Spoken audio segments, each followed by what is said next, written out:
നമസ്കാരം, മെട്രോ വാർത്തയിലേക്ക് സ്വാഗതം. ഞാൻ ദയ.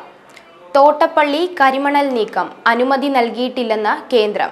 ഖനനമല്ല, പ്രളയം ഒഴിവാക്കാനുള്ള മണ്ണു നീക്കമാണ് നടക്കുന്നതെന്ന് സംസ്ഥാന സർക്കാർ നേരത്തെ സുപ്രീം കോടതിയെ അറിയിച്ചിരുന്നു. ആലപ്പുഴ തോട്ടപ്പള്ളിയിലെ കരിമണൽ ഖനനത്തിന് അനുമതി നൽകിയിട്ടില്ലെന്ന് കേന്ദ്ര സർക്കാർ സുപ്രീം കോടതിയിൽ. കേരള മിനറൽസ് ആൻഡ് മെറ്റൽ ലിമിറ്റഡിന് ഇതിനായി അനുമതി നൽകിയിട്ടില്ലെന്ന് കേന്ദ്രം നൽകിയ സത്യവാങ്മൂലത്തിൽ വ്യക്തമാക്കുന്നു. എന്നാൽ ഖനനമല്ല, പ്രളയം ഒഴിവാക്കാനുള്ള മണ്ണ് നീക്കമാണ് നടക്കുന്നതെന്ന് സംസ്ഥാന സർക്കാർ നേരത്തെ സുപ്രീം കോടതിയെ അറിയിച്ചിരുന്നു. സ്പിൽവേയിൽ തടസ്സമില്ലാതെ വെള്ളം ഒഴുകാനുള്ള മണ്ണ് നീക്കം മാത്രമെന്നും കേരളം സത്യവാങ്മൂലം സമർപ്പിച്ചിരുന്നു. മണ്ണ് നീക്കത്തിന്റെ മറവിൽ ഖനനം നടക്കുന്നുവെന്നാണ് ഹർജിക്കാരുടെ വാദം. ഇത് തടയണമെന്ന് കാട്ടിയാണ് സുപ്രീം കോടതിയിൽ ഹർജി എത്തിയത്. ഹർജിയിൽ സംസ്ഥാന കേന്ദ്ര സർക്കാരുകൾക്ക് കോടതി നേരത്തെ നോട്ടീസ് അയച്ചിരുന്നു. തോട്ടപ്പള്ളി സ്വദേശി സുരേഷ് കുമാർ, CD ലാൽ എന്നിവരാണ് ഹർജി നൽകിയത്.